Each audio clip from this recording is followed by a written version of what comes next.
السلام علیکم ورحمۃ اللہ۔ بسم اللہ الرحمن الرحیم، والصلاة والسلام علی رسولہ الکریم وعلی آلہ وصحبہ اجمعین۔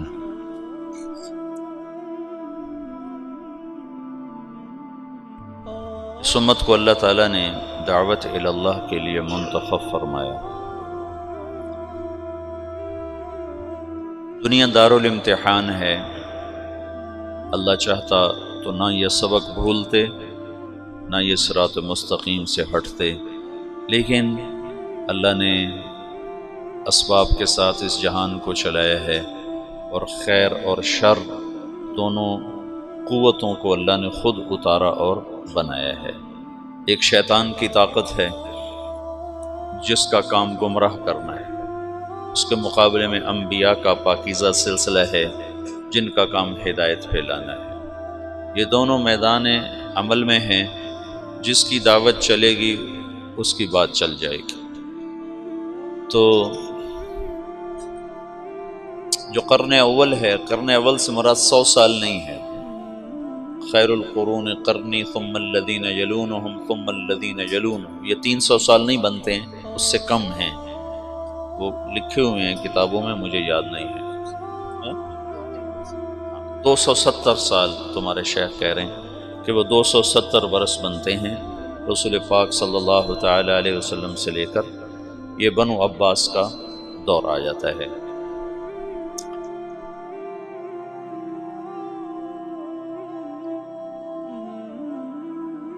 اللہ چاہتے تو ایسی فضائی نہ بنتی، لیکن امتحان ہے نا، لیبلوکم ایکم احسن عملا۔ قرن اول میں آپس میں توڑ پھوڑ بھی ہوئی ہے، لیکن رنگ دعوت ہی کا غالب ہے۔ یہ جو عقبہ بن نافع رضی اللہ تعالی عنہ نے وہ الجزائر کا، مغرب کا سمندر جا کر گھوڑے ڈال دیے اور پھر وہاں سے واپس ہوئے اور بسکرہ میں شہید ہوئے، یہ یزید کا زمانہ ہے۔ اس وقت یزید بن معاویہ رضی اللہ تعالی عنہ، یزید اس وقت حکمران تھا، وہ فاسق ہے، اور اس کے دور حکومت میں اسلامی تاریخ کا سب سے مظلومانہ واقعہ پیش آیا ہے، لیکن باہر کی فضا میں دعوت چل رہی ہے، اور ایک اجتماعی سوچ دعوت ہی کی ہے۔ آپس کی لڑائیاں اللہ کی حکمت بالغہ تھیں، انہیں روکا نہیں جا سکتا تھا۔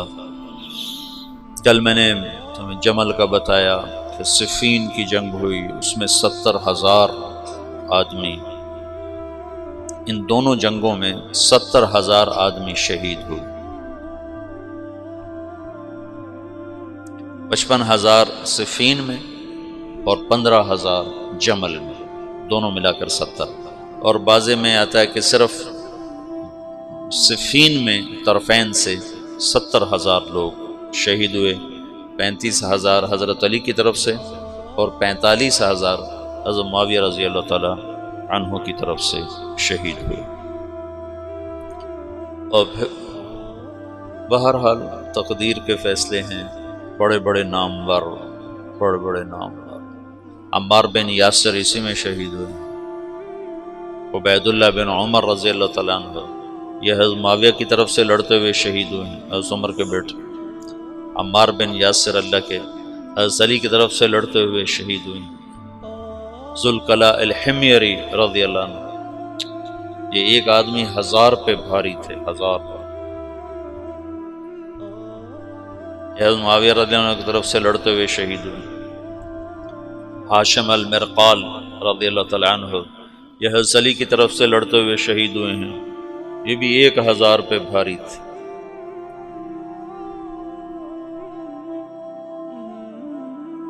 پھر حضرت حسین رضی اللہ تعالیٰ عنہ کا، حسن رضی اللہ تعالیٰ عنہ نے خلافت حضرت معاویہ کے حق میں دستبردار ہو گیا۔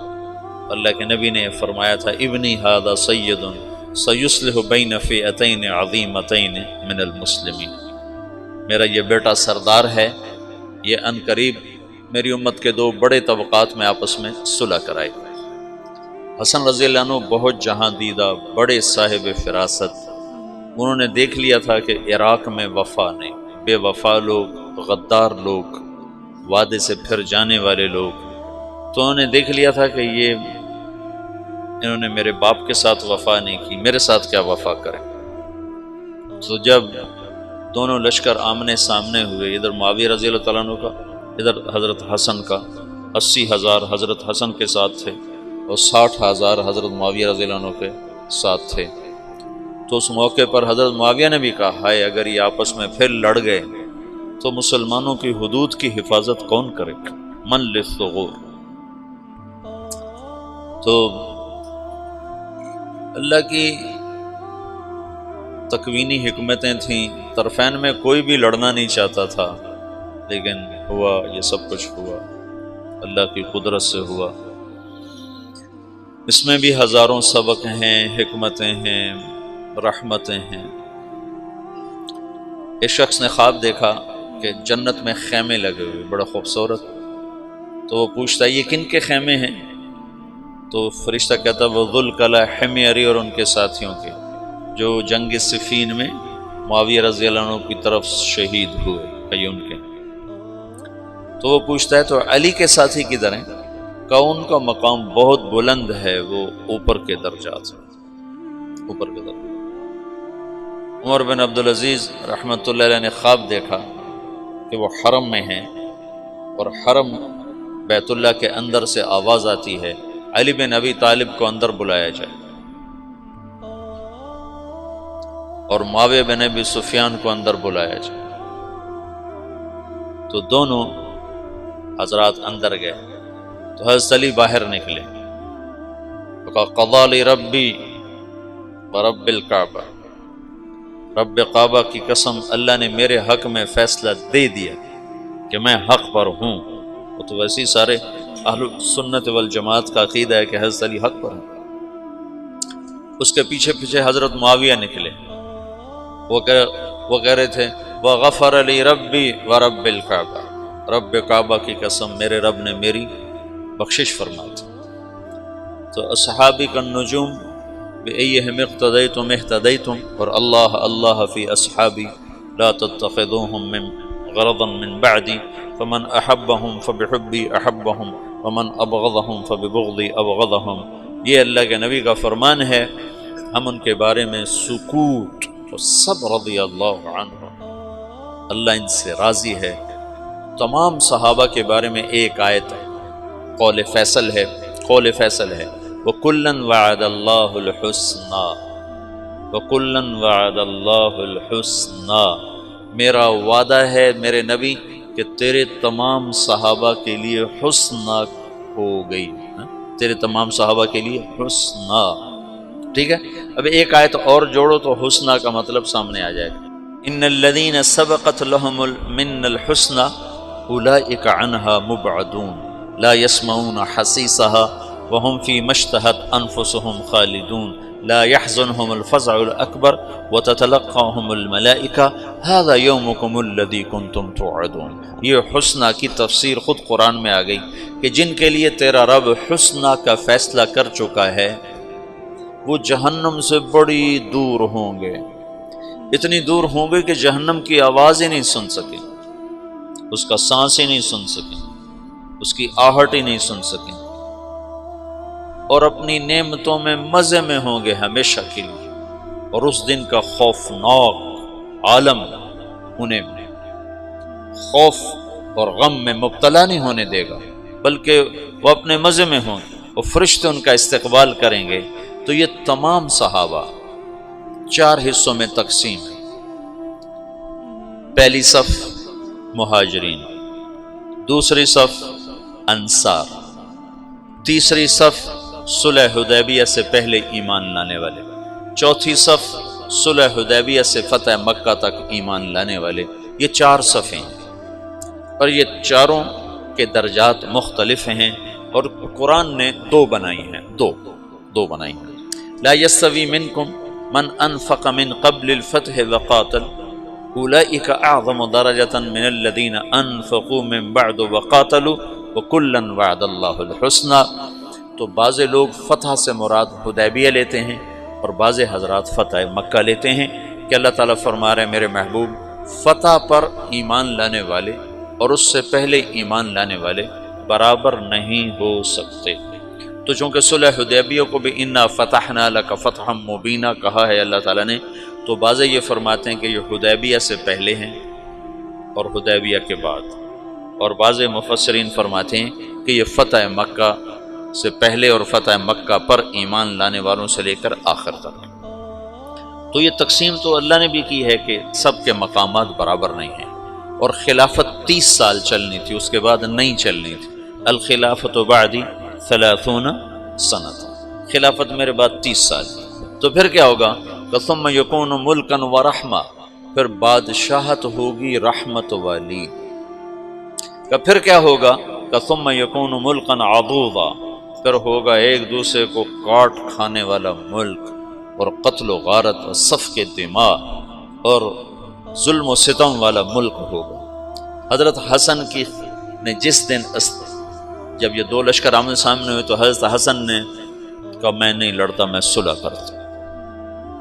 تو حضرت حسین نے خود آ کر حضرت حسن پہ وہ چڑھائی کی، ان کو تارے دکھا دی۔ انہوں نے کہا بھائی انہوں نے تیرے باپ کے ساتھ وفا نہیں کی، تیرے بھائی کے ساتھ کہاں سے وفا کریں گے، میں جو کر رہا ہوں ٹھیک کر رہا ہوں۔ اور اللہ کے نبی کا فرمان سچا ہو رہا ہے کہ یہ میرا بیٹا 2 فریق میں صلح کرائے گا۔ اور لوگوں نے کہا مسود المسلمین، مسلمانوں کے چہرے سیاہ کرنے والا، تو انہوں نے کہا انا مبید المسلمین، میں مسلمانوں کے چہرے سفید کرنے والا، کہ میں نے تلواروں کو نیام میں ڈال دیا، آپس میں ٹکرانے کی بجائے دشمن کے آگے کر دیا۔ خلافت ختم ہو گئی 30 سال بعد۔ اب بادشاہت آنی ہے، بادشاہت۔ کسی بھی بڑے سے بڑے صحابی کو یہاں بٹھایا جاتا تو بادشاہت چلنی تھی، خلافت علی منہاج النبوہ نہیں چلنی تھی، اس کے 30 سال پورے ہو چکے تھے۔ تو اب بادشاہ ہونا کسی بھی بڑے درجے کے صحابی کی شان کے خلاف تھا، اس کے لیے 4تھی صف کا آدمی ہونا ضروری ہے، اور 4تھی صف میں معاویہ بن ابی سفیان سے بہتر ایک بھی نہیں ہے حکومت کے لیے۔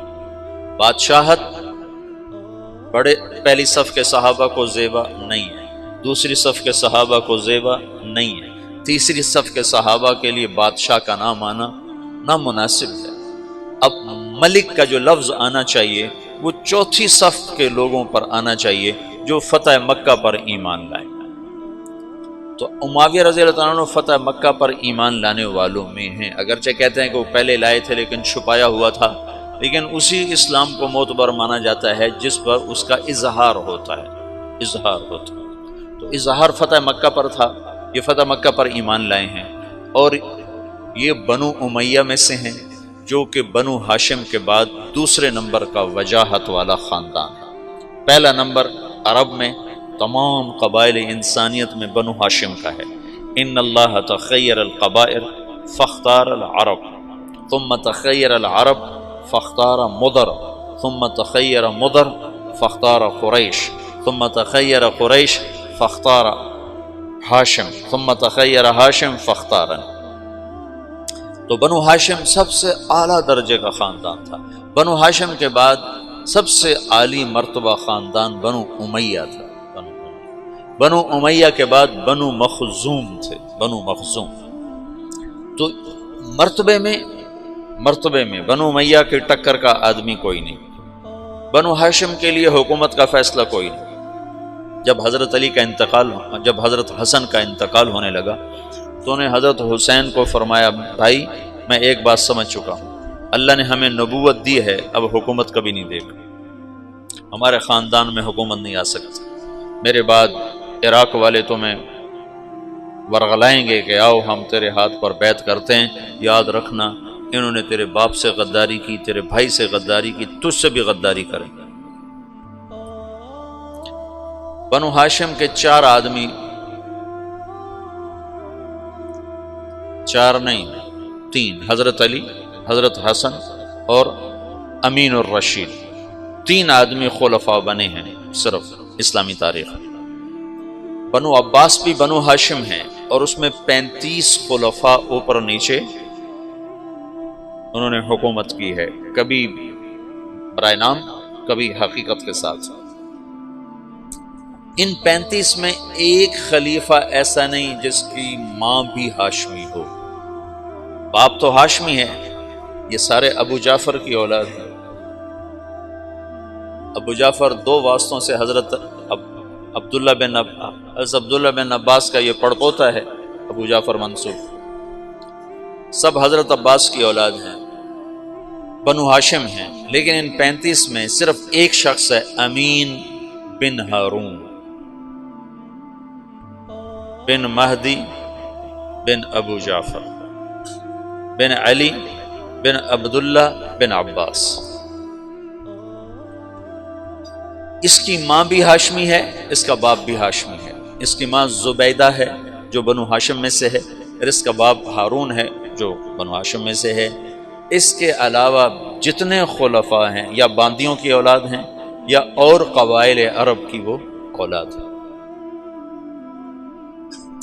اور اوپر تک جاؤ، خود عبداللہ بن عباس ان کی ماں ہاشمی نہیں ہے، ان کی ماں ہاشمی نہیں ہے، ام فضل الہلالیہ وہ بنو ہلال میں سے ہے، بنو ہاشم میں سے نہیں ہے۔ ہاشمی طرفین، نجیب الطرفین جن کو کہا جاتا ہے، یا علی یا حسن یا امین، اور ان تینوں کی حکومت اللہ نے نہیں چلنے تھی۔ کل تمہیں بتایا تھا علی رضی اللہ عنہ داڑھی پکڑ کے کہتے تو کب رنگین ہوگی، متا تو خزب حاضر۔ حضرت حسن نے 6 مہینے کے بعد خود ہی چھوڑ دی، اور امین کو اس کے بھائی مامون نے قتل کروا دی۔ 2 سال حکومت کی اور ختم۔ اور مامون الرشید باندی کا بیٹا تھا۔ تو بنو ہاشم کو حکومت نہیں ملنی تھی، کوئی حکمت ہے اللہ کی، جب نبوت دے دی تو نبوت کی شان کے خلاف ہے کہ نبیوں کی اولاد ظلم و ستم کرے اور تباہی بربادی کے نقشوں میں جائے، اور بادشاہت کے یہ لازمی خاصے ہیں، لہذا خالص ہاشمیوں کو الگ رکھا۔ خالص ہاشمیوں کے پاس دنیا شاید ہی کبھی آئی ہے۔ ایک دفعہ میں سوار ہوا عمرے کے لیے ٹیکسی پر، وہ جو وہ مسجد عائشہ سے عمرہ ہوتا، تو ایک بوڑھا منت تنعیم، تو مکے سے میں نے ٹیکسی کی اور تنعیم گیا۔ جاتے تو میں نے تعارف نہ کیا، وہاں اس کو ٹیکسی کو کھڑا کر دیتے ہیں، پھر واپسی پر اسی پر آتے۔ واپسی پر میں نے اس سے تعارف کیا، میں نے کہا تم کس قبیلے سے ہو؟ انہوں نے کہا انا من الاشراف۔ وہاں بنو ہاشم کو، سادات کو اشراف کہتے ہیں، ہمارے یہاں سید کہتے ہیں۔ تو میں نے اس کو اشراف کے فضائل سنانا شروع کر دیا، تو وہ اس کا روتے روتے برا حال ہو گیا۔ جب میں حرم اترا 50 ریال طے کیے تو انہوں نے کہا نہیں میں تم سے نہیں لوں، نہیں لیا اس نے۔ تو تم نے مجھے سنا دیا ہے بھائی، یہی میرا معاوضہ ہے، نہیں چاہیے، چھوڑ دے۔ ایک دفعہ میں رات کو بیت اللہ کا طواف کر رہا تھا، بہت تھوڑا رش تھا، تو اس وقت حجر اسود کے سامنے جو زمزم کا کنواں تھا، اس کی نشانی کے طور پر ایسے گول پتھر، ایک گول نشان اوپر ہوتا تھا جس سے پتہ چلتا تھا کہ یہاں نیچے زمزم کا کنواں ہے۔ وہاں ایک بوڑھا قرآن پڑھ رہا تھا نماز میں، صحیح۔ میں اس کے قریب سے گزروں طواف کرتے ہوئے نا، تو اس کی آواز میرے کان میں پڑی، تو بڑی دلکش آواز، عمر 70-80 سال کے درمیان، لیکن قرآن اتنا خوبصورت پڑھ رہا تھا کہ میرا دل کھنچا اس کی طرف۔ تو میں طواف ختم کرنے کے بعد اس کے قریب جا کے میں نے نفل شروع کر دی، تو وہ اس وقت نماز پڑھ کے فارغ بیٹھا، وہ شعر پڑھ رہا تھا، اشعار میں نا اللہ اس کے رسول کی تعریف کے اشعار پڑھ رہا تھا، مجھے اشعار تو یاد نہیں۔ تو جب میں نے کان لگا کے سنے تو اس کے اشعار نے میرے اندر ایسے ہلچل پیدا کر دی، تو پھر میں نہ رہ سکا، میں بابے کے پاس چلا گیا، سلام کیا، میں نے کہا بابا جی شیخ الکریم من این انت؟ کہا انا من موریتانیہ۔ میں نے کہا الی من تنتسب؟ کہا انا من الاشراف۔ میں نے کہا بابا پھر ٹھیک ہے، تیرا کلام ایسا ہی ہونا چاہیے جو ہلا کے رکھ دو۔ تو اس پھول کو اللہ تعالیٰ نے صرف مہکنے کے لیے رکھا ہے، مرجانے کے لیے نہیں، اور جب یہ دنیا میں جائے گا تو مرجا جائے گا۔ اب اس میں مہدی آئیں گے آخر میں، حسن کی اولاد میں، جو بادشاہ نہیں تو مہدی بن کر آئیں گے، ہادی بن کر آئیں گے۔ تو اب خلافت سے بادشاہت آ رہی ہے، بادشاہت کے لیے بڑے صحابی کا ہونا مناسب ہے، تو اللہ نے حضرت معاویہ کا انتخاب کیا جو بنو امیہ میں سے ہیں، اور بادشاہت کے لیے چوتھی صف میں سے ہیں، اور حکومت کی تربیت پا چکے ہیں 18 برس سے۔ یزید بن ابی سفیان کو حضرت عمر رضی اللہ تعالیٰ نے شام کا گورنر بنایا تھا، دمشق کا۔ جب ان کا انتقال ہوا تو ان کی جگہ معاویہ رضی اللہ عنہ کو کوئی 22 سال کی عمر میں بنا دیا تھا گورنر۔ تو ابو سفیان نے پوچھا کہ دمشق کا گورنر کس کو بنایا عمر؟ کہا تیرے بیٹے معاویہ کو بنایا۔ کہا وصلت الرحم وصلک اللہ، وصلت الرحم وصلک اللہ۔ حضرت عمر کے دور سے حکومت شروع کی، عثمان رضی اللہ عنہ کے دور تک اور علی رضی اللہ عنہ کے دور تک 18 برس حکومت کے سارے راز سمجھ چکے ہیں۔ پھر اس کے بعد جنگ صفین کے بعد تحکیم کا واقعہ پیش آیا، تو اس کے بعد انہوں نے اپنے آپ کو امیر المومنین کا لقب لے لیا، اور پھر اس کے بعد حضرت حسن نے جب خلافت سے دستبردار ہو گئے تو بلا شرکت پھر ساری اسلامی سلطنت کے امیر المومنین بنے۔ تو حکومت کا تجربہ پہلے ہو چکا ہے، مزید 19 برس 38 سال حکومت کی، 19 سال بطور گورنر اور 19 سال بطور امیر المومنین۔ یہ پہلے بادشاہ ہے، لیکن یہ بادشاہ ہیں رحمت والے۔ اور ایک حدیث میں تھا احلم امتی معاویہ، میری امت کا حلیم ترین آدمی ہے معاویہ بن ابی سفیان۔ وہ فرمایا کرتے تھے مجھے معاف کرنے میں اتنا مزہ آتا ہے، مجھے ڈر لگتا ہے کہ کہیں مجھے کل قیامت کے دن اس کا اجر ہی نہ ملے۔ تمہیں تو بدلہ لینے میں مزہ آتا ہے، جواب دینے میں مزہ آتا ہے، اور اگلے کو سوئی چبھونے میں مزہ آتا ہے۔ وہ کہتے مجھے معاف کرنے میں مزہ آتا ہے، اور ایسا مزہ ہے کہ مجھے ڈر لگتا ہے کہیں مجھے اللہ یہ نہ کہہ دے تو اپنے مزے کے لیے کرتا تھا۔ ان کی بردباری نے، ان کے حلم نے ساری امت کو جوڑ دیا، اور پھر دعوت کی گاڑی چل پڑی، اور پھر روم کی طرف لشکر کشی۔ یہ شمالی افریقہ میں جو لشکر کشی ہے یہ حضرت عثمان کے دور میں شروع ہوئی، لیکن بعد میں بغاوت ہوئی اور سب فتوحات دوبارہ ہاتھ سے نکل گئی تھیں۔ پھر دوبارہ حضرت معاویہ رضی اللہ عنہ کے دور میں عقبہ بن نافع رضی اللہ تعالیٰ عنہ کے ذریعے سے ان علاقوں کو دوبارہ لیا گیا۔ اس میں بر مسلسل بغاوتیں کرتے تھے، مسلسل۔ پھر یزید کے دور میں جا کر وہ بغاوتیں ختم ہوئیں اور ایک استحکام نصیب ہوا، اور اس میں حضرت عقبہ بن نافع رضی اللہ تعالیٰ عنہ شہید ہوئے، اور بسکرہ الجزائر میں ایک جگہ ہے وہاں ان کی قبر بنی ہے۔ اور ابو لبابہ رضی اللہ عنہ آپ کے تیونس میں مدفون ہیں، ابو لبابہ رضی اللہ تعالیٰ عنہ۔ تو حسین رضی اللہ تعالیٰ عنہ کی یزید کے دور میں حسین کی شہادت کا واقعہ پیش ہے۔ معاویہ رضی اللہ تعالیٰ عنہ یزید کے استخلاف میں مخلص تھے کہ حکومت کے نام پر خون ریزی اور اہل لوگ ہیں نہیں، مجمع علیہ لوگ ہیں نہیں، متفقن علیہ لوگ ہیں نہیں، تو ان کو یہ خیال ہے کہ میں اپنی زندگی میں کسی کو خلیفہ بنا دوں تاکہ میرے بعد اختلاف نہ ہو۔ پر اللہ کی تقدیر کہ سب سے بڑا اختلاف ہی اسی کے دور میں ہوا، تو اتنا کہا لم یبقى الا ابنی و ابناؤہم و ابنی احق۔ اور بات یہ ہے کہ جب کوئی سیاسی طور پر طاقت پکڑتا ہے تو اس کا ایک مضبوط جتھا بن جاتا ہے، اس جتھے کی وابستگیاں ہو جاتی ہیں اس خاندان کے ساتھ، ان کو وہاں سے ہٹانا بڑا مشکل ہوتا، بڑا مشکل ہوتا۔ میں تو تاریخ کو تبلیغ سے بڑا سمجھا ہوں۔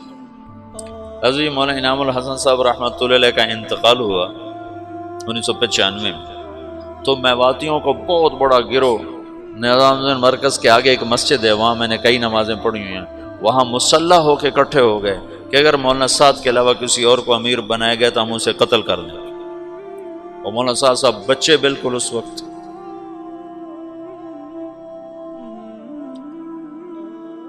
30 سال بھی عمر نہیں تھی اس وقت ان کی، تو ہمدردیاں وابستہ ہو جاتی۔ اور ایک طبقہ مولانا زبیر صاحب کا ساتھی ہوگی کہ اگر مولانا زبیر صاحب کے علاوہ کسی اور کو امیر بنایا گیا تو ہم اس کو زندہ نہیں چھوڑیں گے۔ یہ تو مفتی زین العابدین رحمۃ اللہ علیہ کو تبلیغ والے دعا دیں، جو اس وقت ان کی صلاحیتیں کھل کر سامنے آئیں۔ وہ فتوے کے مفتی تو اتنے نہیں تھے کہ وہ بعد میں مطالعے کا موقع ہی ختم ہو گیا، شروع میں افتاء میں کام کیا تو اس سے مفتی کہلانے لگے، لیکن بعد میں تو ان کے سفر تھے، لیکن تبلیغ کا مفتی شاید ہی ماں نے ایسا جنا جس نے اتنے بڑے اختلاف کو ایسے جوڑا۔ آج کل کے یہ مفتی ہیں نا، یہ ناقل ہیں، ناقل، یہ جتنے تمہارے دارالفتاء میں بیٹھے ہوئے جن کو آپ کہتے ہو مفتی صاحب مفتی صاحب، یہ مفتی نہیں ہیں، یہ ناقل ہیں۔ یہ تو فتویٰ نقل کر کے دے دیتے ہیں، اپنی بصیرت کے ساتھ معاملات کو سلجھانے والے کو مفتی کہتے ہیں۔ مولانا سعید خان صاحب کہتے تھے، 98 میں انتقال ہوا، اس وقت کہتے تھے پاکستان میں 2.5 مفتی ہیں، مفتی احمد علی سن رہے، کہتے تھے پاکستان میں 2.5 مفتی ہیں، 2 پورے ہیں 1 آدھا ہے۔ میں نے کہا جی کون ہے؟ کہ بتاؤں گا نہیں، بتاؤں گا۔ مفتی اس کو نہیں کہتے جو بدائے ثنائے سے فتویٰ نقل کر کے دے دے، اور عالمگیری سے اور تمہاری وہ کیا ہے در مختار سے یا ان کتابوں سے تمہیں فتویٰ نقل کر کے دے دے، یہ تو ناقلین ہیں۔ اب تو یہ بے وقوف 1 سال تخصص میں کرنے کے بعد خود اپنا نام کے ساتھ مفتی لکھتا ہے، مفتی طارق جمیل۔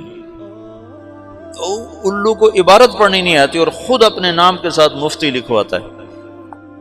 مفتی کا مطلب ہے مفت کی کھانے والا، ویلیاں کھاوانا۔ مفتی اس کو کہتے ہیں جو اپنی بصیرت کے ساتھ مسائل کی گتھیاں سلجھا دے۔ ساری زندگی مفتی صاحب رحمۃ اللہ علیہ کی قدر، اللہ کا شکر ہے تمام اکابر کی قدر دل میں رہی، تو مفتی صاحب کا روب داب، جلال اور شاہی ٹھاٹ باٹ ایسے ذرا بود رہتا تھا، بود رہتا تھا۔ لیکن پہلی دفعہ ان کی عظمت اور ہیبت سامنے آئی جب 95 میں حضرت جی رحمۃ اللہ علیہ کا انتقال ہوا، اور جیسے انہوں نے تبلیغ والوں کو سنبھالا، مفتی صاحب نہ ہوتے تو نظام الدین میں پھڈا پڑ جاتا اور رائمنڈ والے نظام الدین سے الگ ہو چکے ہوتے۔ اس بندے نے ایسے جوڑ اصل مفتی ہونے کا حق ادا کیا، اور زین العابدین کے نام کا حق ادا کیا۔ تو میں اس سے یزید کے استخلاف کو سمجھا کہ معاویہ رضی اللہ عنہ بے بس تھے، کہ سیاسی وابستگیاں اور محبتیں خاندانوں کے ساتھ وابستہ ہو جاتی ہیں، شورائی نظام نہیں چل سکنا تھا، یہ ایک طبعی چیز ہے، یہ ہو جانا تھا۔ بیرم خان ہندوستان میں بہت بڑا نام ہے، بیرم خان ابراہیم خان خانہ کا والد تھا، اور بڑا عظیم انسان گزرا ہے، اللہ اس کی بخشش کرے، بڑا عظیم انسان تھا۔ مغل خاندان کے لیے اس کی بڑی خدمات ہیں۔ ہمایوں مر گیا تو اکبر 12 برس کا تھا، کل 12 برس کے بچے کا سر اتار کے تخت پہ بیٹھنا کیا مشکل تھا بیرم خان کے لیے، کہ ساری فوج بیرم خان کے ہاتھ میں تھی، لیکن اس نے اکبر کو تخت پر بٹھایا اور خود اس کا نوکر بن کے زندگی گزاری، اور جب تک وہ پروان نہیں چڑھا اس پر چھاؤں کر کے کھڑا رہا۔ یہ جذبات وابستہ، اللہ کا نظام ہے، جب وہ کسی کو بادشاہی دیتا ہے تو پھر اس کے مطابق وہ نظام چلا دیتا ہے۔ تو معاویہ رضی اللہ تعالیٰ عنہ نے یزید کا استخلاف کیا، اس میں ابو بکر کے بیٹے عبد الرحمن اور عبداللہ بن عمر اور عبداللہ بن زبیر اور حسین بن علی رضی اللہ تعالی عنہم، ان لوگوں نے شدید مخالفت کی۔ بہرحال میں صرف تمہیں اس سے تاریخ سے گزارنا چاہتا ہوں، میں اصل دعوت کا پس منظر بتا رہا ہوں کہ دعوت کتنا عظیم کام ہے، کتنے اتار چڑھاؤ آئے، اور اللہ نے اس امت کو اپنے اصل منصب پر کسی نہ کسی درجے میں باقی رکھا، اور آج پھر دوبارہ لوٹا دیا ہے، لوٹ پیچھے کی طرف اے گردش ایام تو۔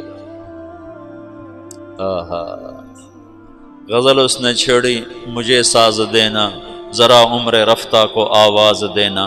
یہ عمر رفتہ جو پیچھے بیت گئی، یہ وہ آواز ہے، یہ آواز کہن ہے، شراب کہن پھر پلا ساقیا، وہی جام گردش میں لا ساقیا۔ یہ وہی قرن اول کا ہیرا ہے دعوت، جس کو مولانا الیاس کے ذریعے سے اللہ تعالیٰ نے زندہ فرمایا۔ اس کے سامنے ہر محنت چھوٹی پڑتی جائے گی، چھوٹی پڑتی جائے گی، چھوٹی پڑتی جائے گی۔ اس محنت میں لگنے والوں کے درجے قیامت کے دن تم بڑے بلند دیکھو گے۔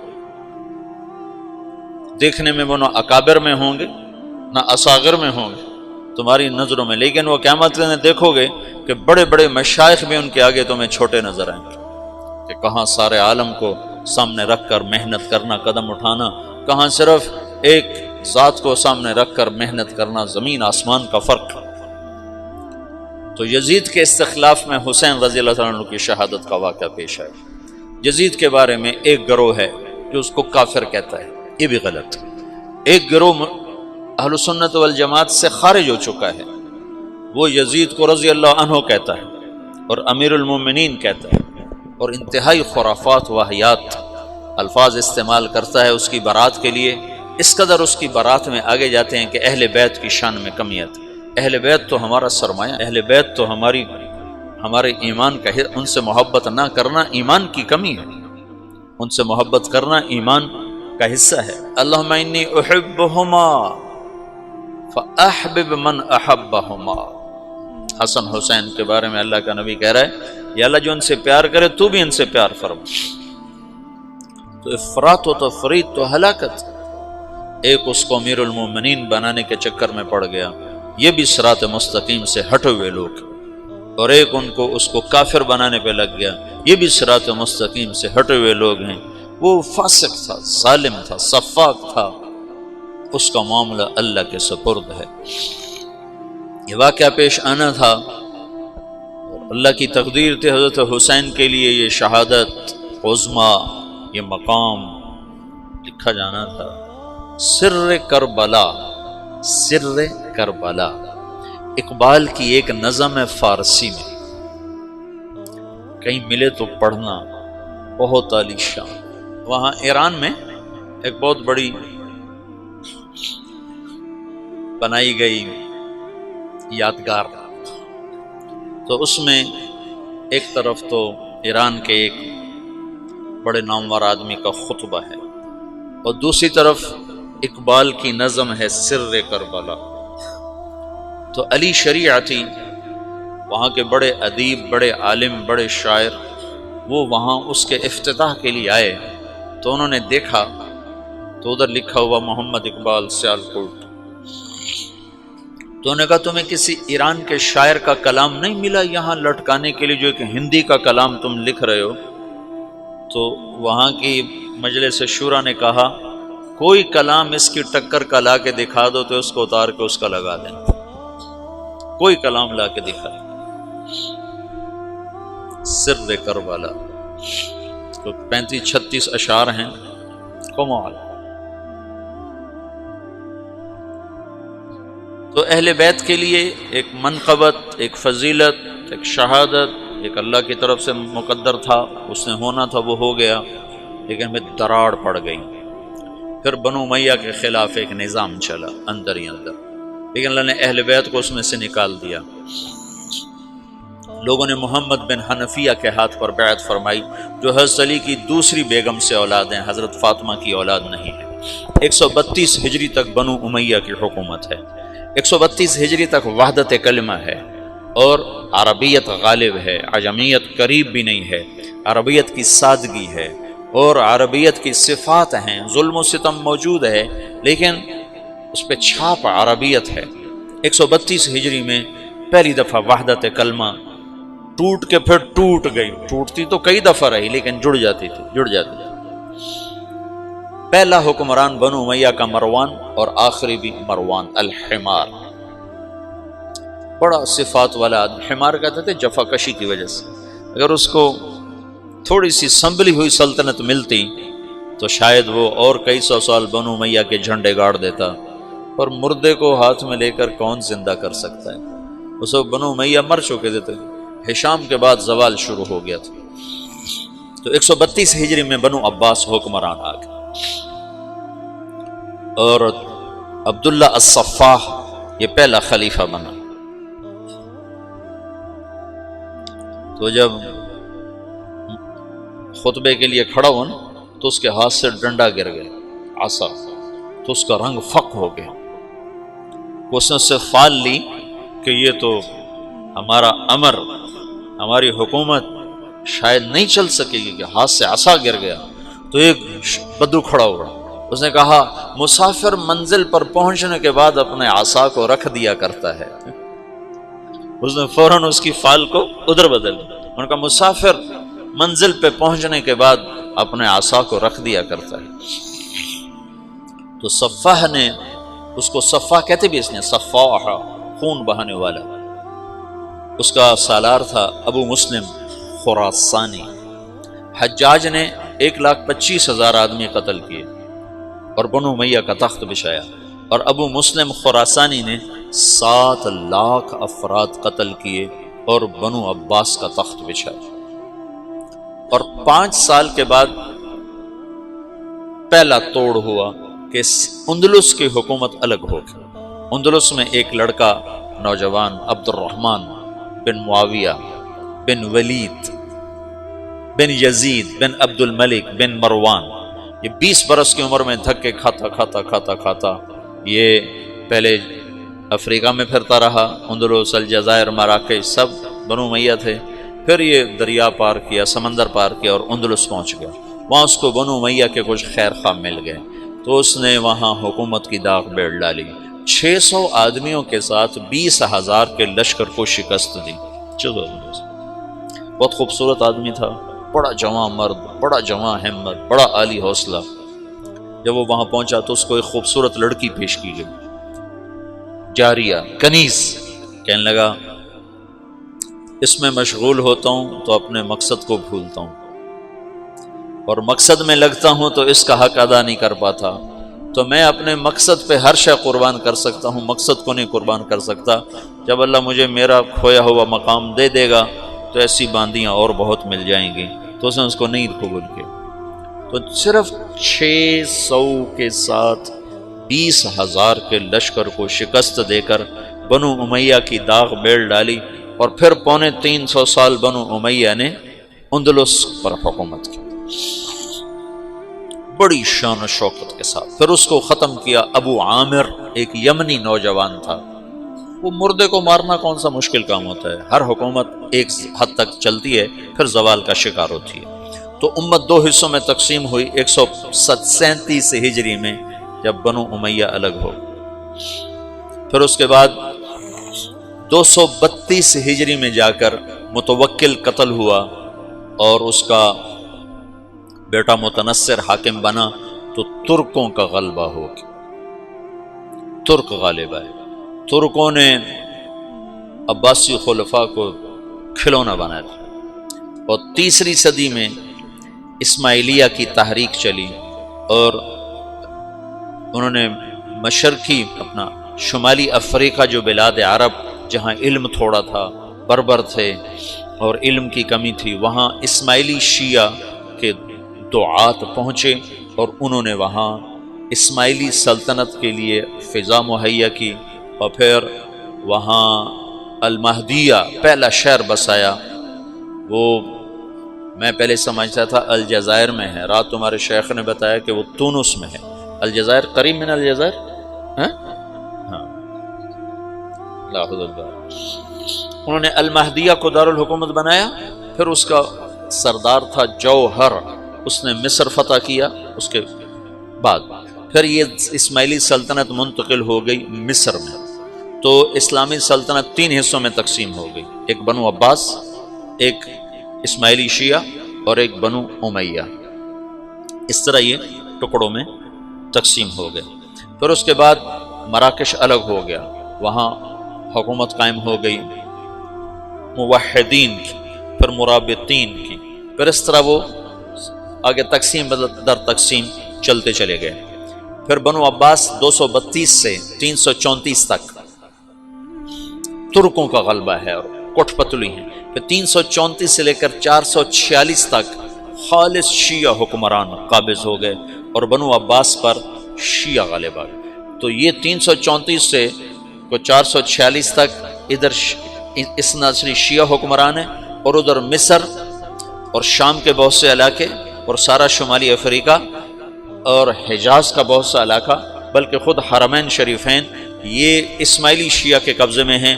پوری اسلامی سلطنت شیعوں کے قبضے میں. 416 ہجری میں سلطان محمود غزنوی کا انتقال ہوا ہے. اس نے 5ویں صدی کے آخر میں ہندوستان پہ حملے کیے اور یہاں راہ ہموار کی. پھر شہاب الدین غوری نے یہاں اسلامی سلطنت کی بنیاد رکھی. یہ ایک سلطنت مضبوط تھی اہل السنہ والجماعہ کی، جو خاندان غلامہ کہلاتی ہے. تو اب یہ شیرازہ بکھرا ہے اور دعوت اللہ وہ اجتماعی شکل سے نکل کر انفرادی ہو گئی. افراد دعوت دینے والے بنے افراد، اور جو سرداران تھے وہ سارے کے سارے حکومتوں میں پھنس گئے. اور بنو عباس پہ عربی رنگ مٹ گیا، عجمی رنگ غالب آ گیا. اور عجمیت کا مکر، فریب، بدعہدی، نقض عہد، بے وفائیاں، غداریاں، یہ سب عیب بنو عباس میں شامل ہوئے، جو بنو امیہ میں برائے نام تھے، بہت کم تھے، برائے نام تھے. اور ان میں بہت صف کے دماء دونوں، بنو عباس نے بھی خون بہایا، بنو امیہ نے بھی خون بہایا. بنو امیہ نے اہل بیت کا خون بہایا، بنو عباس نے اہل بیت کا خون بہایا. ہارون رشید کے جیل میں امام موسیٰ کاظم کا انتقال ہوا، جیل میں. یہ رہتے تھے مدینہ میں. ہارون رشید آیا وہاں مسجد، تو اس نے سلام پڑھا، السلام علیک یا ابن عم. تو امام موسیٰ کاظم نے کہا السلام علیک یا ابتا. وہ تو ہارون تو وٹ کھا گیا. سمجھو نا فرق، سمجھو نا، وہ تو عالم سے ہے نا. انہوں نے کہا السلام علیک یا ابتا، انہوں نے کہا السلام علیک یا ابن عم، انہوں نے کہا السلام علیک یا ابتا. تو وہ وٹ کھا گیا، انہوں کو پکڑ کے قید میں ڈال دیا اور قید میں ہی انتقال ہوا. اور متوکل انتہائی بغض رکھتا تھا اہل بیت سے. ابو جعفر منصور نے قتل کروایا، وہ تو یزید بدنام ہو گیا، ورنہ ابو جعفر منصور نے بھی اہل بیت کا خون بہایا ہے. امام موسیٰ کاظم نے خط لکھا ہارون رشید کو نا جیل سے، لا ينقضی عنی یوم من البلاء الا انقضى عنك یوم من الرخاء حتى نفضی الى یوم لیس له الانقضاء. ہارون کانپ گیا تھا یہ خط پڑھ کے، زلزلہ آ گیا تھا کہ جیسے جیسے میرے شدت کے دن کٹ رہے ہیں، تیری راحت کے دن کٹ رہے ہیں، پھر ایک دن وہ آئے گا جس میں تو اور میں اکٹھے ہوں گے، اور وہ دن کٹنے کے لیے نہیں آئے گا، ٹکنے کے لیے آئے گا، پھر اس دن تیرا میرا فیصلہ ہوگا. یہ مطلب تھا. 656 ہجری میں عباسی سلطنت پہ رندہ پھیر دیا، ہلاکوں کے لشکر، اور بغداد کو 15 لاکھ آدمی ذبح کر دیا. دریا دجلہ کا پانی سرخ ہو گیا. 658 ہجری میں اللہ تعالیٰ نے مصریوں کو کھڑا کیا، رکن بائی برس. ترک جو ہے نا یہ خیر العجم ہے. عرب تو خیر القبائل ہے نا، لیکن ترک خیر العجم، عجم میں سب سے بہترین قبیلہ ترک ہے. انہوں نے عربوں کے بعد اگر دین کی خدمت کی ہے تو ترکوں نے کی۔ عرب تو اپنی سابقیت کی وجہ سے سبقت لے گئے، لیکن عربوں کے بعد اگر اس دین کو پانی دیا ہے تو ترکوں نے دیا۔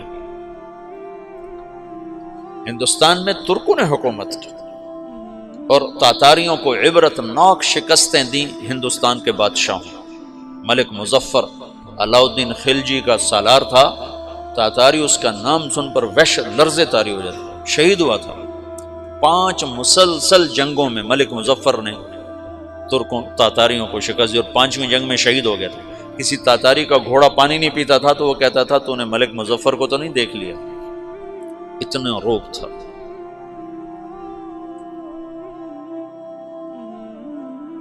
اور محمد تغلق کا غیاث الدین بلبن کا بیٹا محمد، یہ ملتان کا حاکم تھا، یہ بھی تاتاریوں کے ساتھ جنگ میں شہید ہوا تھا، لیکن اس کا بھی ایسا روب چھایا تھا تاتاریوں پر کہ کئی سال تک اس کی دہشت ان پر طاری رہی تھی۔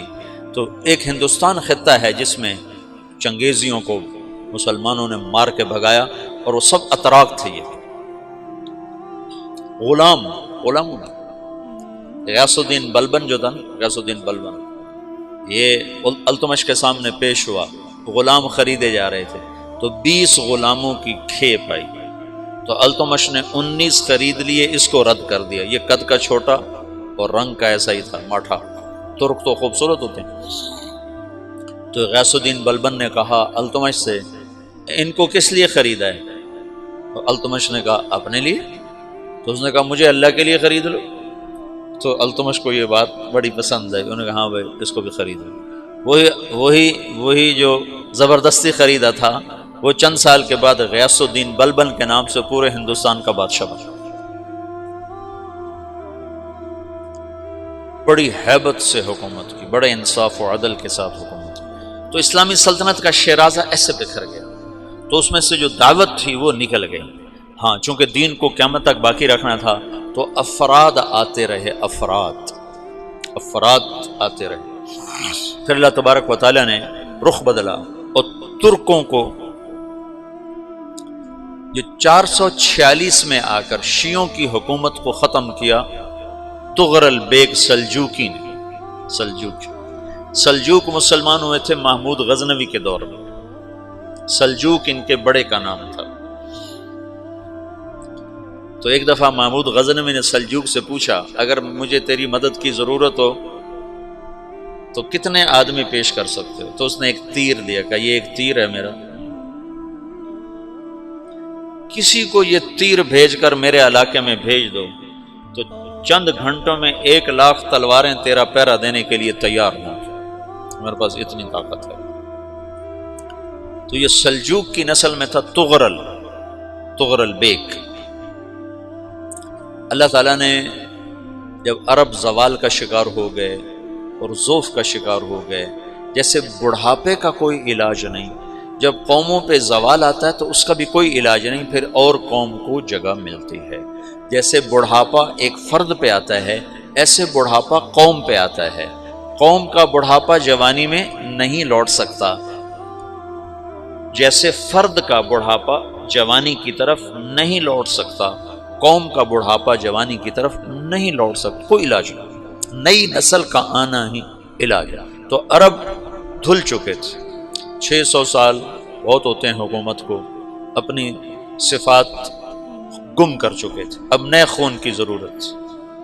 تغرل بیگ پہلا شخص تھا جس نے آ کر اہل سنت والجماعت کو استحکام بخشا، شیعوں کی حکومت کو ختم کیا، بغداد سے، شام سے، ان سارے علاقوں سے۔ صلاح الدین ایوبی نے اسماعیلی شیعہ کی حکومت کو ختم کیا، مصر۔ العاضد ان کا آخری خلیفہ تھا۔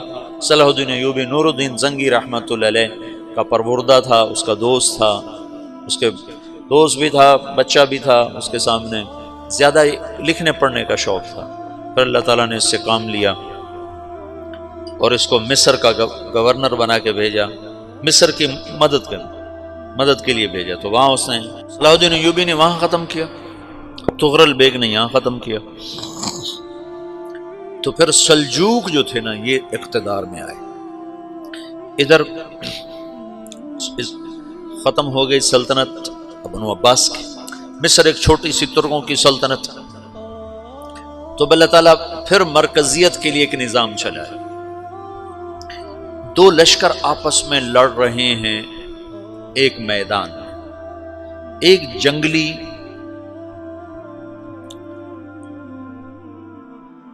بدوؤں کا قافلہ، جنگل کے لوگ اپنے قبیلے کو لے کر، ایک جنگلی قبیلہ اپنے سردار کے ساتھ نقل مکانی کر رہا ہے ایک جگہ سے دوسری جگہ۔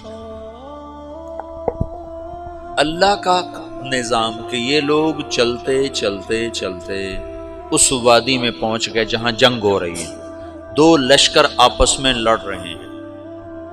جب یہ وہاں پہنچتے ہیں تو ایک لشکر کے قدم اکھڑ رہے ہیں اور دوسرا غالب آ رہا ہے۔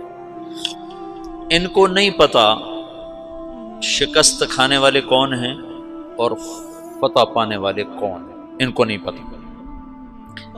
اس جنگلی قبیلے کے سردار کا نام بھی تغرل ہے، تغرل۔ تو یہ سردار کہتا ہے جو شکست کھا رہے ہیں ان کی مدد کرو، کچھ پتہ نہیں کون ہے، کہتا جو شکست کھا رہے ہیں ان کی مدد کرو۔ تو 400 وحشی جنگلیوں نے فاتح لشکر کے پیچھے حملہ کر دیا۔ وہ تو ایک کافی ہوتا تھا، 400 دوڑ دوڑ جب تلواریں پڑیں تو چند لمحوں میں نقشہ بدل گیا، بھاگنے والے جم گئے اور جمنے والے بھاگ پڑے۔ جب جنگ ختم ہوئی تو شکست خوردہ لشکر کے بادشاہ نے ان کو بلایا، اسے پوچھتا ہے مجھے جانتے ہو میں کون ہوں؟ کہا نہیں۔ کہا تو تم نے میری مدد کیوں کی؟ کہا انسانی ہمدردی کی وجہ سے، تمہیں شکست ہو رہی تھی اس لیے تمہاری مدد کی۔ اور اس نے اپنا تعارف کرایا، میں ہوں سلیمان سلجوقی ترکی کا بادشاہ۔ مسلمانوں کا لشکر تھا اور تاتاریوں سے شکست کھا رہا تھا، تاتاری فتح پا رہے تھے، مسلمان شکست کھا رہے تھے۔ تو وہ اللہ کی غیبی مدد بن کر آئے۔ تو وہ اس سے کہتا ہے میرے ساتھ رہنا پسند کرو گے؟ تم نے میرے اوپر احسان کیا ہے، میں اس کا بدلہ دینا چاہتا ہوں، میرے ساتھ رہنا پسند کرو گے؟ کہنے کا کر لوں گا۔ تو اس نے اس کو لے کر ترکی آیا، اور استنبول اس وقت روم کی حکومت میں تھا، اس سے فتح کیا اس تغرل کے آگے چوتھے پانچویں پڑپوتے محمد فاتح نے۔ تو یہ استنبول ہے، یہ ترکی ہے، بیچ میں ایک چھوٹا سمندر ہے، یہاں ایک جاگیر ہے۔ تو سلطان سلیمان کہتا ہے یہ جاگیر تجھے وقف ہے، ادھر سے رومی مجھے تنگ کرتے ہیں حملے کر کر کے، تو میرا دفاع کرتے رہنا، یہ جاگیر تیری۔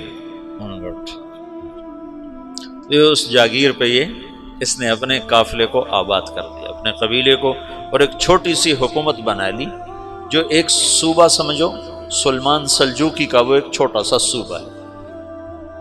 وہاں جب یہ رہ پڑا تو پھر یہ ایک شیخ کے بیت ہوتا ہے، وہاں شیخ طریقت ہے، ان کے یہ بیت ہونے جاتا ہے، وہ اس کو رات اپنے پاس ٹھہراتا ہے۔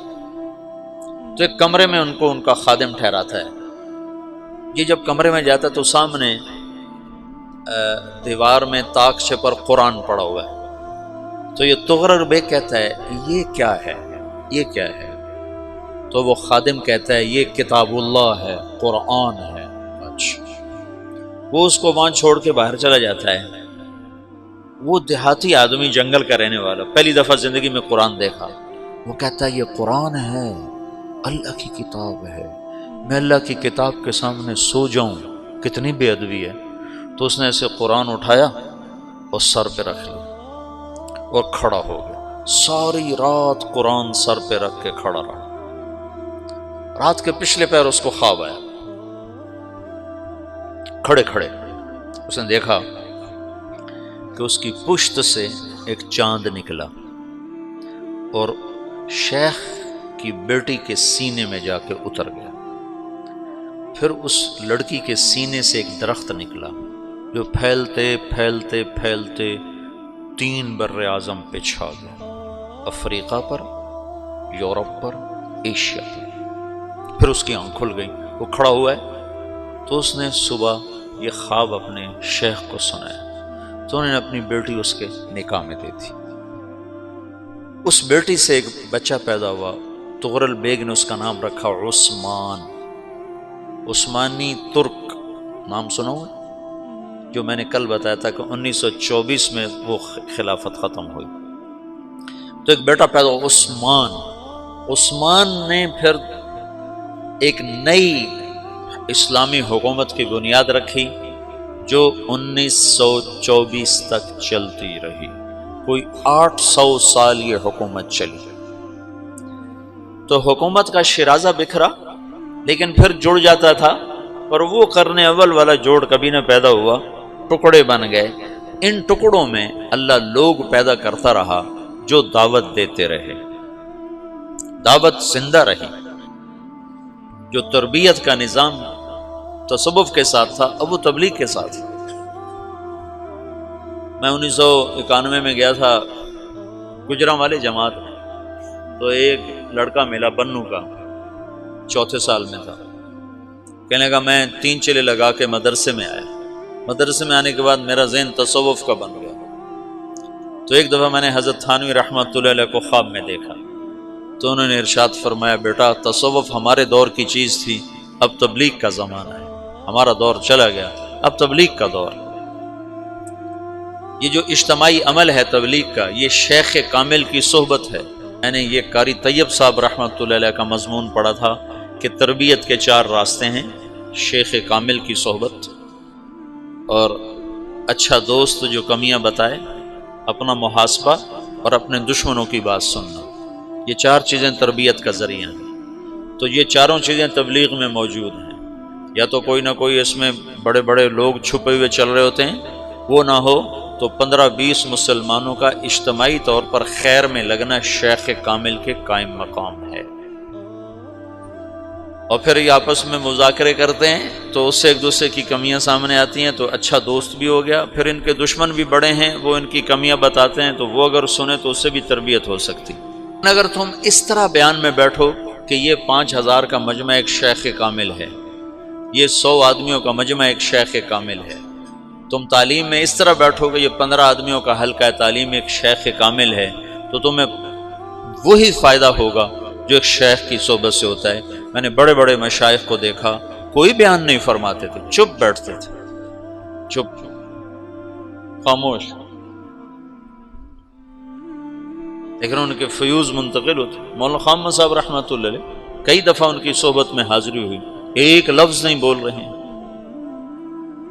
اور مولانا انعام الحسن صاحب رحمۃ اللہ علیہ 2 مہینے میں مستقل ان کی صحبت میں نظام الدین میں رہا، ایک لفظ نہیں بولتے تھے، بس ایسے بیٹھے، ہم بھی بیٹھے رہتے ہیں۔ لیکن جب کوئی بیان کرنے بیٹھتا ہے تو پھر تمہارا ذہن بن جاتا ہے بیان ہو رہا ہے، آگے بیان ہوتا ہے بالکل ٹھنڈا، تو لہذا تم یا سو جاتے ہو یا اٹھ جاتے ہو۔ تو تم بیان کو اور ہدایات کو اور تعلیم کو اس عنوان سے لو کہ شیخ کامل ہے۔ اچھا، یہ میں نے ان سے بات کی اور میں چلا گیا اسلام آباد کے اجتماع پر، اپنی دعوت خود سامنے آ گئی، الخیل واللیل والبیداء تعرفنی الضرب والقرطاس، کہ الطعن والضرب والقرطاس والقلم۔ وہ متنبی کے غلام نے کہا کدھر بھاگتے ہو؟ این انت من قولک الخیل واللیل والبیداء تعرفنی، کہ قتلتنی قاتلک اللہ، اور واپس آ کے لڑا اور مر گیا۔ وہ میں جب پہنچا اسلام آباد کے اجتماع پر تو مجھے یاد آ گیا کہ میں نے کہا تھا شیخ کامل، میں نے کہا ابھی مارے گیا، اب تو بیٹھنا پڑے گا شیخ کامل، کبھی نہیں بیٹھا۔ مولانا سعید خان صاحب کے بعد کوئی نہیں بیٹھا، تو میں بیٹھ گیا۔ عصر کے بعد ایک عام بھائی بیان کر رہے تھے، بابر صاحب رائمنڈ کے مقیم بیان کر رہے تھے، میں عصر سے مغرب مسلسل بیٹھا اس تصور کے ساتھ کہ میں یہ جو 40-50 ہزار کا مجمع ہے یہ ایک شیخ کامل ہے۔ اب یقین مانو میں پورے فائدے کے ساتھ بیان سے اٹھا، میرا سینہ کھل چکا تھا۔ پھر مغرب کے بعد مولانا جمیل صاحب کا بیان تھا، امام جو ہیں، ان کا بیان بالکل سیدھا سادہ پنجابی لہجے میں اردو بول رہے تھے، لیکن میں 1 گھنٹہ بیٹھا، پورا استفادہ ہوا، کہ ظہر کے بعد میرا معمول سو جانے کا ہے، میں ظہر کے بعد جاگتا ہوں سو جاتا ہوں، لیکن ظہر کے بعد مولوی فہیم صاحب کا بیان تھا 2.25 گھنٹے، 2.25 گھنٹے۔ میں اس کو اگر بطور بیان بیٹھتا تو میں 2.25 منٹ بھی نہ بیٹھ سکتا، میں 2.25 گھنٹے ایسے بیٹھا رہا اس تصور میں کہ میں ایک شیخ کامل کی صحبت میں ہوں۔ مجھے اتنی نورانیت محسوس ہوئی، اتنا مجھے نفع ہوا کہ میرا 1 منٹ کے لیے جی نہیں چاہا کہ بیان ختم ہو جائے اور ہم اٹھیں۔ تو گھڑی پہ نظر ہوتی کب ختم ہوگا، کب ختم ہوگا۔ شیخ کامل کی صحبت ہے اجتماعی عمل، شیخ کامل کی صحبت ہے تربیت کا یہ نظام ہے۔ تو پہلے جو مشائخ تھے وہ ایسے نہیں بیٹھتے تھے۔ شیخ الاسلام بہاؤالدین زکریہ کے میں سیرت پڑھی، کان کثیر السیاح، کثیر السیاح، تمام مشائخ ایسے تھے۔ اور یہ شیخ الاسلام تو عجب کوئی مشائخ میں سے تھے جو سہروردی سلسلے والے، ان کو اللہ نے اتنا رزق دیا تھا کہ جب ان کا انتقال ہوا تو ان کے ایک ایک بیٹے کو 10 ارب روپیہ آیا تھا، 10 ارب روپیہ، 7 لاکھ دینار فی کس، 10 ارب روپیہ بنتا، اور باقی جائیداد الگ، اور ان کے جو اپنی زندگی میں خرچ تھے وہ الگ۔ وہ مبلغین کی جماعتیں انڈونیشیا تک انہوں نے اپنی جماعتیں روانہ فرمائیں تبلیغ کے لیے، اور سارے بر صغیر میں، ملائیشیا میں، سری لنکا میں۔ اور ایک عجب ان کی سیرت میں پڑی بات، جس ملک میں بھیجنا ہوتا تھا اس کی زبان ان مبلغین کو سمجھاتے تھے اور ان کو سکھاتے تھے، پھر ان کو بہت سا پیسہ دیتے تھے کہ تمہیں سوال نہ کرنا پڑے، بجاؤ۔ تو دعوت کا کام شخصیات میں آ گیا، بادشاہوں نے چھوڑ دیا، شخصیات۔ صرف ہندوستان کی تاریخ میں ایک بادشاہ گزرا ہے جس نے دعوت کی سرپرستی کی، وہ محمد تغلق، اور وہ ویسے خر دماغ تھا، چھوٹی چھوٹی باتوں پہ قتل کر دیتا تھا۔ تو اس کی وہ چیز گہنا گئی، یعنی ماند پڑ گئی۔ لیکن ایک بادشاہ ہے محمد تغلق جس نے دعوت کی محنت کو میدان بنایا اور کہا کہ جاؤ ہندوؤں کو دعوت دو۔ تو دعوت اللہ ختم نہیں ہوئی، اجتماعی شکل ختم ہوئی اور منتقل ہو گئی افراد میں، مشائخ میں، علماء میں، واعظین میں۔ ابن جوزی کے ہاتھ پر 20,000 لوگ مسلمان، 1 لاکھ لوگ تائب ہوئے۔ امام احمد بن حنبل رحمۃ اللہ علیہ کے جنازے کو دیکھ کر 20,000 غیر مسلموں نے کلمہ پڑھ لیا تھا کہ یہ مر کے ایسا ہر دل عزیز ہے۔ تو یہ ایک مختصر سا خاکہ میں نے تمہیں بتایا ہے، مختصر سی تاریخ تمہیں بتائی ہے کہ قرن اول سے آج تک کس طرح امت بٹ گئی، تقسیم ہو گئی، اور دعوت کی روح مر گئی، افراد میں زندہ رہی، ان کی برکت سے آج بھی دین باقی ہے۔ علماء، اہل اللہ اور صالحین اور واعظین جنہوں نے اپنے دھن میں اللہ کی بات کو پہنچایا بھی صحیح، سنایا بھی صحیح، اور تمام بلاد میں، افریقہ میں، یورپ میں، ایشیا میں، ہر ملک میں اللہ نے ایسے لوگ پیدا فرمائے جو ٹکر لیتے رہے۔